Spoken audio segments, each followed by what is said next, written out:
Tivemos tantas coisas maravilhosas esta noite que eu não acho que precisemos de um sermão, e a minha mensagem será breve, mas quero que todos inclinem suas cabeças por um momento para que possamos orar juntos. Muitos de vocês que estão aqui hoje ouvindo, esta é uma hora em que você está na encruzilhada de sua vida. Você deve fazer uma escolha esta noite. O que você vai fazer? Você vai continuar no caminho largo que leva para a destruição ou vai mudar e seguir o caminho estreito que leva para a vida eterna? Essa é a escolha que só você pode fazer. Deus pode inspirá-lo, Ele pode ajudá-lo, seu Espírito pode convencê-lo, Ele pode encorajá-lo, mas somente você pode fazer essa escolha. Deus lhes deu essa capacidade de fazer essa escolha. Você é um agente moral livre, tanto quanto aceitar ou rejeitar a oferta de perdão.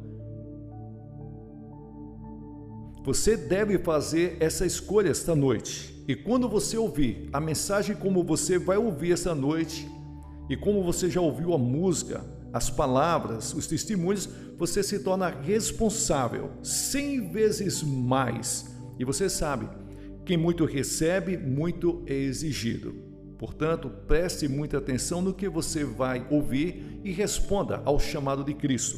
Nosso Pai, oramos para que Teu Espírito Santo convença do pecado, da justiça e do julgamento e que muitos digam sim a Cristo esta noite, pois pedimos em Seu nome que os homens esta noite, Senhor Jesus.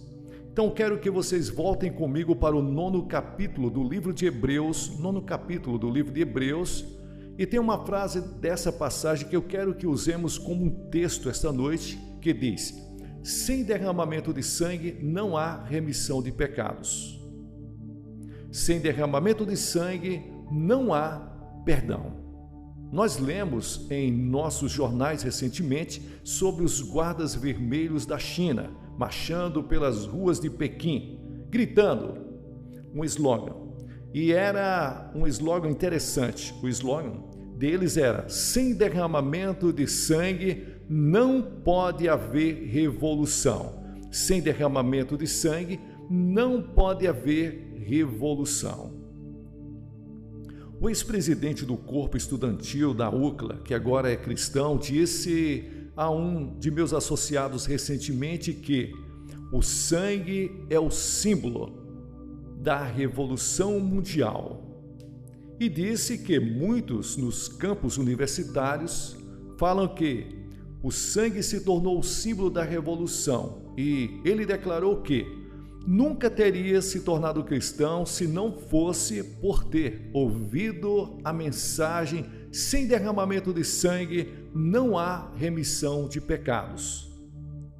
Então eu tenho certeza que todos nós lembramos disso, daquela noite trágica quando o senador Kennedy foi morto no hotel aqui em Los Angeles, e acho que todos nós nos lembramos de ver aquela poça de sangue na televisão, no chão, ou quando o presidente Kennedy foi morto em Dallas e a senhora Kennedy voltou a Washington e ainda havia sangue em seu vestido.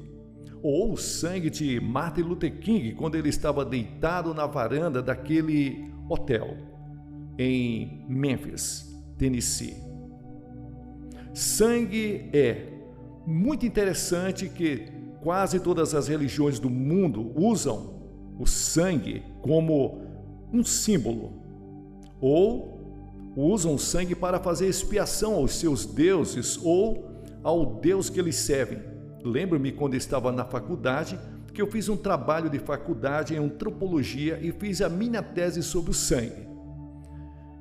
Sangue em outras religiões. E você dificilmente encontrará uma religião em qualquer lugar do mundo que não usa o sacrifício do sangue. Por exemplo, os índios astecas da América do Sul, no Peru, matavam 20.000 pessoas todos os anos em seus altares para fazer expiação aos seus deuses. De onde eles tiraram essa ideia? Muitos deles faziam isso tentando aplacar a ira dos seus deuses. Li em um jornal essa semana que estão oferecendo sacrifícios ao vulcão Steve em Moscou há algum tempo e perguntei ao meu guia por que a estrela vermelha, o que significa a estrela vermelha com 5 pontas. Ele disse, não sabe? Eu disse não.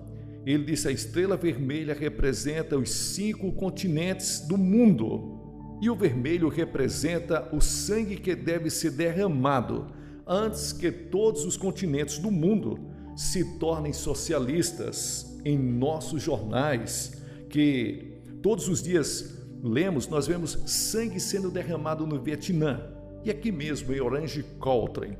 Lemos sobre dezenas de pessoas todos os anos que são mortas nas rodovias. Sangue é derramado. O crime que é tido, sangue é derramado. Um dos romances mais populares nos últimos anos foi editado, o livro de Al Capone, A Sangue Frio. Há algo que evitamos e ainda algo que nós estamos sendo fascinados sobre o sangue. Quando você pega a Bíblia, muitas pessoas ficam surpresas que há sangue de Gênesis a Apocalipse. Por quê há tanto sangue na Bíblia? Eu costumava me fazer essa pergunta, na verdade, em um período da minha vida. Era uma pedra de tropeço para mim, porque havia tanto sangue. Porque os judeus ofereciam em seus altares milhares de sacrifícios todos os anos, aparentemente para apaziguar um Deus irado. Por que damos tanto valor ao sangue de Jesus Cristo em todo o Novo Testamento? Você está consciente do sangue de Jesus Cristo e toda vez que você pega o pão e o vinho e está aí no serviço da comunhão em sua igreja, você é lembrado do corpo que foi partido e do sangue que foi derramado. E aquele que você usa em seu serviço de comunhão é um símbolo do sangue que foi derramado na cruz do Calvário, onde Jesus morreu. E de onde vem essa ideia? Quando você se volta para Levítico capítulo 17, no versículo 11 diz, porque a vida da carne está no sangue, e eu dei a vocês sobre o altar para fazer expiação por suas almas, porque é o sangue que faz expiação pelas almas. Em outras palavras, a Bíblia diz que você precisa de expiação, você precisa de perdão, você precisa se reconciliar com Deus e só há uma maneira de fazer isso, é através do sangue. Bem, a pergunta vem a mim esta noite, por que o sangue? Porque se Deus não usa outra coisa, porque Deus exige sangue. Você sabe, a ciência ainda não descobriu o que realmente é a vida. Há algumas pessoas que têm uma ideia de que nos próximos anos a ciência pode ser capaz de fazer um ser humano, mas eles estão errados. Eles podem ser capazes de fazer um corpo e um cérebro, mas nunca serão capazes de fazer um espírito ou uma alma. E é isso que distingue o homem de um animal. O homem tem um espírito feito para a imagem de Deus. Vivemos em um corpo temporário, mas nosso espírito, nossa alma, sua eternidade feita para a imagem de Deus. Agora, nosso sangue circula a cada 23 segundos para que cada célula do corpo seja constantemente suprida e limpa ao mesmo tempo o sangue, carregando todo o lixo e jogando fora, sem contaminação. É a substância mais misteriosa do corpo e é composta da vida do corpo, e cada um de nós aqui, essa noite, preto, branco, vermelho, amarelo, rico, pobre, somos todos parentes, somos todos irmãos de sangue. Tentem entender isso. Deus fez de um só sangue todas as nações de homens. Todos nós estamos diante de Deus, podemos ter face diferente, mas todos nós temos a mesma origem. Viemos de Adão, todos nós temos o mesmo sangue, a mesma relação de sangue. Melvin é meu irmão, está aqui essa noite, mas todos vocês são meus irmãos e irmãs pela criação e em um sentido especial. Se você conhece Cristo, nós somos irmãos e irmãs, membros de um só corpo, de um grupo especial chamado na Bíblia de o corpo de Cristo. Mas é o sangue de Adão que corre em minhas veias. E se você é judeu, negro, branco, ou gentil, pagão, um culto, é o sangue de Adão, porque esses são os problemas, porque você vê o sangue, carrega a sentença de morte. A corrente sanguínea foi contaminada por uma doença chamada pecado. E a Escritura diz em Romanos: portanto, como por um homem o pecado entrou no mundo e a morte pelo pecado, e assim a morte passou a todos os homens, para que todos venham a pecar, todos pecaram. E Deus disse: Adão, no dia em que você se rebelar contra mim, no dia que você pecar, comer dessa fruta, eu digo que você não deve comer, mas se você comer, se rebelar, você morrerá. O homem deliberadamente quebrou a lei de Deus e, portanto, recebeu a sentença de morte que caiu sobre ele. Não apenas a morte física, mas a morte eterna, separação de Deus, julgamento, inferno, separado de Deus. E separado da vida de Deus por causa do pecado. Pecado de Adão. Eu sou parente de Adão, sou filho de Adão. Por um homem, pelo homem Adão, o pecado entrou no mundo.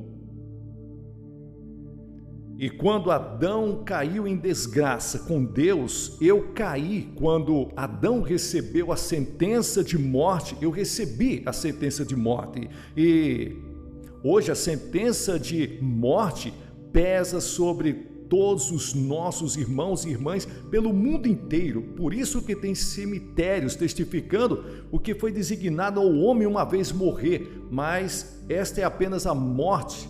Existem dois tipos de mortes na Bíblia: a morte espiritual. Muitos de vocês estão vivos fisicamente, mas sua alma está morta para com Deus. Não encontra felicidade e paz, segurança e realização nesta vida. Você pode ser rico, pode tornar-se poderoso, pode tornar-se popular, pode ter todos os bens materiais, mas se sente sem realização, nem satisfação, nem alegria. E muitas pessoas passam a vida inteira à procura de algo, coisas que eles nunca descobrem, porque você tem a morte espiritual, você está separado de Deus.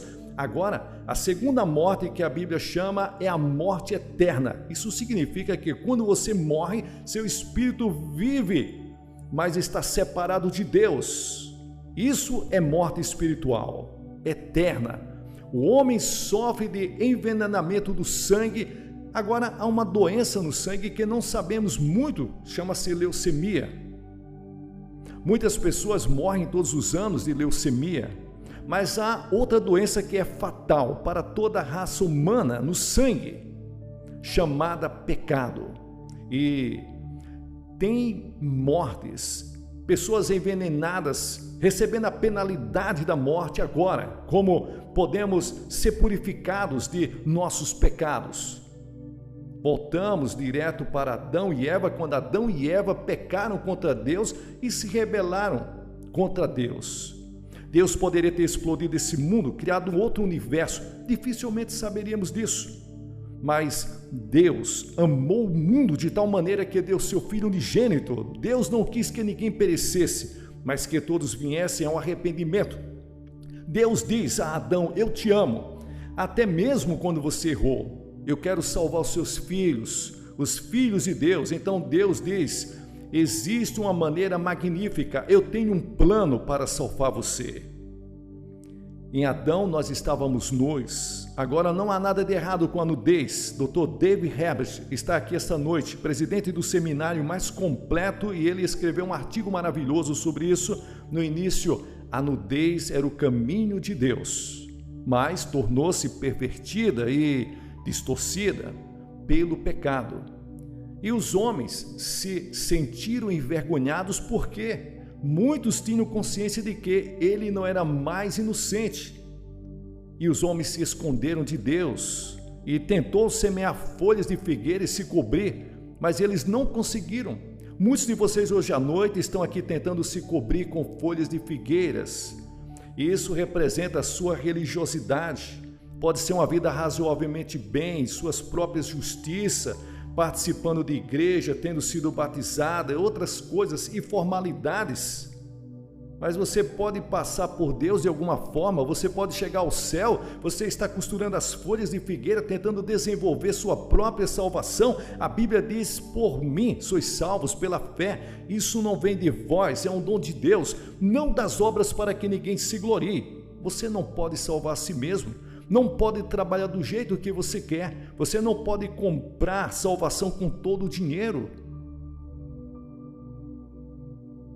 Deus fez a Bíblia, a palavra de Deus, que diz que Deus saiu para o campo e matou alguns animais e fez peles para eles, derramou sangue, e ele estava ensinando ao homem daquele momento em diante que nenhum perdão de pecado pode acontecer fora do derramamento de sangue. Vamos olhar para Caim e Abel. Eles foram os dois primeiros filhos de Adão e Eva, e Deus disse que queria que eles viessem adorá-lo, e Abel trouxe um sacrifício de sangue. Caim trouxe um sacrifício de vegetais. Ele disse, eu vou trazer o melhor sacrifício que Deus já teve. Ele trouxe um sacrifício de vegetais. E é muito interessante, Deus rejeitou Caim e aceitou Abel. Por quê? Abel veio pelo caminho do sangue. E você pode ir de capítulo em capítulo ao longo da Bíblia e você encontrará a mesma história. Quando nós saímos da arca, a Bíblia diz que Noé construiu um altar ao Senhor e tomou de todos os animais limpos e de todas as aves limpas e ofereceu em holocausto ao Senhor. Lembre-se da história de Abraão e Isaque. Abraão e Sara esperavam por um menino e por um milagre. Um menino nasceu e eles o chamaram de Isaque. E quando ele era apenas um menino, Deus disse a Abraão, eu quero que você vá oferecer Isaque como sacrifício no altar. Quantos de vocês pegariam seu garotinho e enfiariam uma faca nele, se Deus dissesse isso? É o que Deus disse a Abraão para fazer. Você diz, quão cruel, quão pagão, quão primitivo, quão rude. Deus estava ensinando uma lição a Abraão. E sem questioná-lo, Abraão levou seu garotinho. Eles foram para o Monte Moriá, onde Jerusalém agora está localizada. E lá, ele pegou seu filho, colocou sobre o altar, levantou sua mão com uma faca e ia enfiá-la no coração de seu filho. Por ordem de Deus, quando Deus parou sua mão no ar e Abraão levantou os olhos e ele olhou e eis atrás um cordeiro, pego ali pelos chifres, e Deus mandou pegar aquele cordeiro e sacrificar no lugar de Isaque. Veja, Deus estava dizendo, eu estou oferecendo aqui um sacrifício de sangue no lugar do seu filho, apontando para centenas de anos no futuro, quando ele oferecia seu próprio filho como cordeiro de Deus que tira o pecado do mundo. Lembre-se daquela noite no Egito. Deus disse que vou destruir todos os primogênitos do Egito como um julgamento. Ele disse que quero que todos vocês, israelitas, peguem um cordeiro e matem o cordeiro e depois peguem o sangue, venha aspergir no umbral da porta e o sangue será para vocês por sinal sobre a casa onde está. E quando eu vi o sangue, passarei e não trarei julgamento sobre nenhuma casa que tenha o sangue do cordeiro. Lá onde eu vejo, ali não havia boas resoluções, não havia lágrimas que pudesse proteger, não havia obras que pudesse proteger. Deus disse, eu verei o sangue. E posso ver naquela noite no Egito um pai, ele mata o cordeiro, põe o sangue na ombreira da porta. E então, a pequena família se senta para comer e o filho mais velho está muito tenso e muito nervoso. Ele diz, pai, eu não vivi uma vida muito boa e eu pequei, eu falhei. O senhor sabe, Eu não tenho sido muito religioso, mas, Pai, você tem certeza que o sangue é suficiente? Você tem certeza que o sangue vai me dar essa cobertura? E o pai olha para o filho e diz: filho, Deus não disse que você tem que ser bom. Deus não disse que você tem que ser legal, mas quando ele vê o sangue do cordeiro, ele passará por sobre a casa, protegendo toda a família. Você vai estar seguro por causa do sangue de Cristo. Confiar nas suas obras é tolice. Você precisa confiar na cruz de Cristo. Jesus morreu na cruz, derramou o seu sangue pelos nossos pecados. Isso pode parecer tolice, pode parecer que seja algo que seja tolo. O mundo pagão, ele olha para Cristo e acha que é tolo, é ridículo, é idiota, é imbecil. Mas a tolice de Deus é mais sábia que os homens, porque Deus escolheu o sangue. Acho que uma das razões é para nos ensinar o quão feio é o pecado. Você vê, nós olhamos para o sangue e nós sentimos repulsa. O sangue é algo repulsivo. Nos afastamos do sangue e o sangue sempre nos lembra de nossos pecados. Quando vejo o sangue de Cristo, me lembro de que sou um pecador e lembro-me de que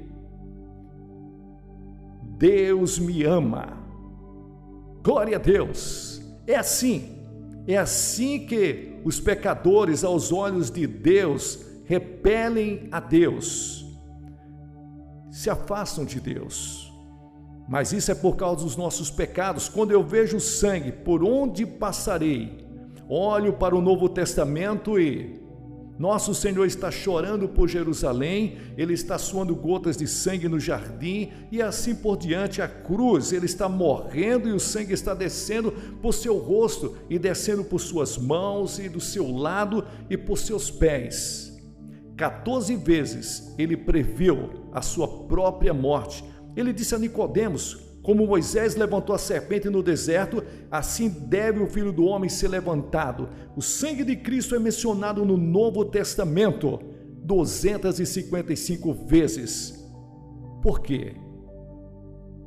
A Bíblia diz, antes de tudo, o sangue ele redime tanto quanto você sabe que ele não foi redimido com coisas corruptíveis, como prata, ouro, de sua vã maneira de viver, da tradição, dos seus pais, mas pelo precioso sangue do Cordeiro de Deus, derramado na cruz do Calvário sem mancha e sem mácula. A salvação é gratuita para você, mas custa a Deus o seu Filho Jesus Cristo, que derramou o seu sangue voluntariamente por você. E a palavra redenção significa comprar de volta. Por que você precisa ser resgatado? Porque a Bíblia diz que você é o escravo do pecado. Todo aquele que comete pecado, como escravo do pecado, disse Jesus em João 8,34. Quantos de vocês esta noite escravos de seus hábitos, escravos do orgulho, escravos da inveja, escravos do preconceito? Você não quer ter preconceito contra um homem só porque ele tem uma cor diferente? Você gostaria de se livrar disto? Escravos de algumas seitas secretas em que ninguém sabe nada sobre você. Gostaria de ser livre, mas você pode. Você é escravo de algumas drogas. Você está tentando se esconder, mas ela está lá e você sabe disso. Aquela coisa secreta lá no fundo, você é um escravo. Você não pode se libertar. Jesus disse que nós somos escravos do pecado. E ele disse: eu vim para comprar você de volta e eu dei meu sangue para comprá-lo de volta. Ele pode tornar você livre essa noite. Ele pode lhes dar uma alegria, uma paz e uma segurança que você nunca conheceu antes, se você deixá-lo entrar em sua vida. Deixe-me contar a história de um amigo que escreveu um livro e diz que ele rejeitou a Deus completamente e se tornou escravo do pecado. Quantos de vocês essa noite fizeram o mesmo? Você não rejeitou a Deus abertamente como esse homem fez, mas pelo seu modo de viver e pela sua atitude, você realmente rejeitou a Deus. Você é um escravo do pecado essa noite. Você gostaria de ser livre? Ele morreu para fazer você livre. Em segundo lugar, a Bíblia ensina que somos justificados pelo sangue. Romanos capítulo 5, versículo 9. Muito mais agora, sendo justificados pelo seu sangue, seremos salvos da ira. Isso significa que nós somos justificados. Significa como se nunca você tivesse pecado. Para ser colocado diante de Deus como se você nunca tivesse cometido pecado, agora pense nisso por um momento. Deus não apenas te perdoa.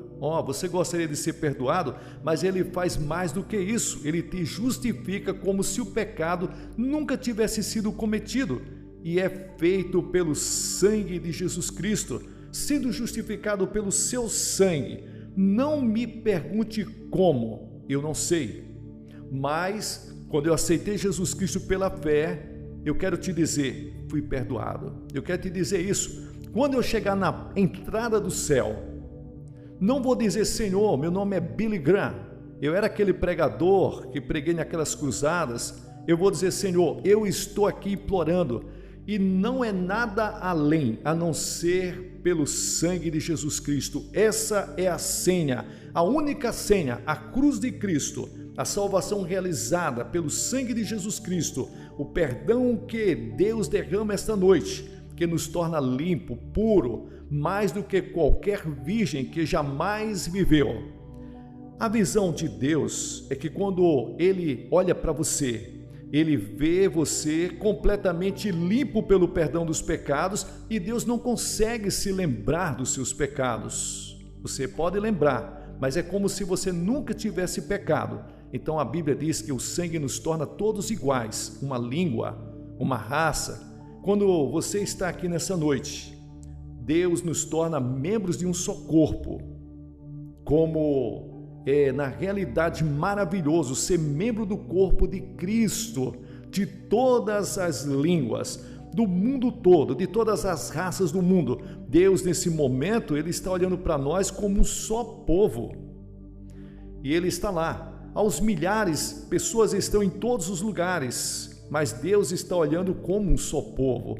Apesar de estar na China, apesar de estar no Japão, missionários que estão viajando pelo mundo, a Igreja de Cristo, Deus tem um só povo, aqui e ali, em todos os lugares. Eu suspeito que algum dia, quando a cortina de ferro for aberta, ouviremos histórias de avivamento que o mundo nunca conheceu. Na China, vai acontecer muito isso.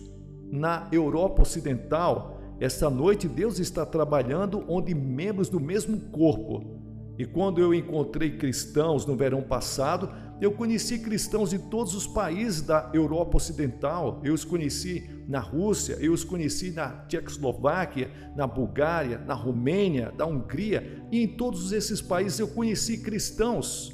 Não estive na Albânia. E eu era o irmão deles no momento em que eu os conheci. Nós paramos ali, me deram um tapinha nas costas, nós choramos, foi emocionante nos ver ali. Quando falei com 1000 líderes na Europa Ocidental no verão passado, eles choraram o tempo todo. Eu contei histórias de membros do avivamento do mesmo corpo. Eu não sabia falar a língua deles, mas eu era um membro do mesmo corpo, estávamos unidos, nós éramos irmãos pelo sangue de Jesus. Há uma aliança de sangue ao redor desta terra que nenhum poder político pode quebrar. É um reino maior que a América, maior que a Rússia, maior que a China. É o reino de Deus. E somos membros pelo sangue de Jesus. E o sangue de Cristo traz a paz. Colossenses capítulo 1, versículo 20, diz: tendo feito a paz pelo seu sangue, pelo sangue da cruz, estamos vivendo em um mundo em guerra e a sombra de uma terceira guerra mundial paira sobre o mundo inteiro. Mas o tipo de guerra de que estamos falando aqui é a guerra que está acontecendo entre Deus e o pecado. Deus faz as pazes através do sangue da cruz. Ele faz as pazes entre você e Deus. Não seria maravilhoso ir para a cama esta noite e saber que todos os seus pecados foram perdoados, que você está justificado aos olhos de Deus e você ter paz em seu coração? E a Bíblia diz que o sangue purifica, Revelação capítulo 1, versículo 5. Aquele que nos amou e nos lavou dos nossos pecados em seu próprio sangue. A Bíblia diz que o sangue de Cristo reconcilia-nos. Temos bancos de sangue em várias partes do mundo. E eu me lembro de alguns anos atrás, quando eu fui operado e quase sangrei até a morte. Eles me deram transfusões e fiquei feliz por aqueles bancos de sangue. Hoje à noite há um banco de sangue ao qual podemos recorrer pela fé, que removerá nossa culpa e nossos pecados. Você sabe que existem transplantes de coração. São os médicos que estão fazendo isso no nosso tempo e 2 fatores determinam o sucesso da operação. Ali, primeiro, tem que haver um doador. Temos um doador eterno, uma pessoa celestial, Jesus Cristo, que morreu por nós e deu seu sangue e deu seu coração para você. A segunda coisa que o paciente pode é aceitar ou rejeitar o coração que ele recebe. Esse é o grande problema que eles estão encontrando agora, é a rejeição. Essa noite Deus te dá o poder de aceitar ou rejeitar. Tenho certeza que quando o coração é transplantado, já que o paciente não entende toda a química científica envolvida em todo o processo que vai ser feito, talvez o médico também não entenda tudo, e neste caso, eu sei que não entendo tudo, em nenhum lugar da Bíblia diz para que nós venhamos a entender tudo. Você só tem que entender o que a Bíblia diz, que você vem por uma fé simples, infantil. Essa é a razão pela qual Jesus disse que você tem que vir como uma criança. Ele disse que você tem que vir para ser convertido como uma criancinha. Não venha assim tentando ser intelectual, descobrir logicamente passo a passo. Você tropeçará porque Deus não permitiu que venhamos a conhecê-lo somente pela sabedoria. Você tem que vir pela loucura do Evangelho, e a pregação da cruz é loucura para aqueles que perecem. Em outras palavras, você deve estar disposto a se tornar um tolo por amor a Jesus Cristo e recebê-lo pela fé e fazer algo que parece louco, ridículo, como Moisés levantando aquela serpente de bronze no deserto, como se isso fosse curar alguém, ou como se tivesse alguma qualidade médica, e não tinha. Mas Deus queria que fosse um símbolo de fé. Você vê, Deus quer que você venha a Ele pela fé, que você o agrade pela fé. Agradar a Deus mais do que tudo, você tem que ter fé em Cristo. Tenha fé que Ele morreu por você, tenha fé que Ele ressuscitou. Receba-o e diga: vou colocar minha confiança total nele. E então, algo sobrenatural acontece dentro de você, que nada podemos fazer para explicar. Você nasce de cima, a vida se torna nova, diferente, você tem um novo poder, uma nova capacidade de enfrentar a vida. A partir desse momento, tudo que eu vou pedir para você fazer essa noite é para que você receba Cristo. Pai, mãe, jovem, mulheres, crianças, vocês precisam de Cristo em seu coração esta noite. Você precisa ser perdoado de seus pecados, você quer ser justificado aos olhos de Deus, quer ser purificado esta noite. Você quer confiar no sangue de Jesus, somente no sangue de Cristo para a sua salvação. Você quer ter a vida, você quer mudar, quer aceitá-lo, recebê-lo esta noite como seu Senhor e seu Salvador. Você pode ser membro da igreja, você pode ser um oficial da igreja, você pode ser católico, protestante, um judeu, você pode não ter nenhuma religião, mas Deus falou com você essa noite e você precisa de Cristo e precisa recebê-lo e quer ter certeza que está pronto para se encontrar com Deus. Vou pedir para que faça algo e diga: eu recebo Cristo em meu coração. Se você estiver com os amigos e parentes, eles vão esperar por você. Se você veio de ônibus, eles vão esperar. Eu peço que você se aproxime, porque cada pessoa que Jesus chamou no Novo Testamento, ele chamou publicamente. Faça isso. Ao homem que estava com o braço atrofiado, Jesus disse: venha para o meio. Se você está aqui nessa noite, está disposto a reconhecê-lo perante o seu Pai que está nos céus, você que está aí na parte de cima dessa varanda aí, você que está nas galerias, venha. Vai demorar alguns minutos, talvez você esteja um pouco distante, comece a descer agora. Centenas de vocês se levantem. Se você veio com algum amigo, traga ele aqui na frente. Venha. Depois que todos vierem, eu vou dizer uma palavra Vou fazer uma oração, vou dar alguma literatura e um conselheiro vai aconselhar vocês depois. Aí vocês voltam e se juntam aos seus amigos. É muito simples, mas é muito importante. Pode ser a mudança na vossa vida, para começar a viver uma vida nova, uma nova direção.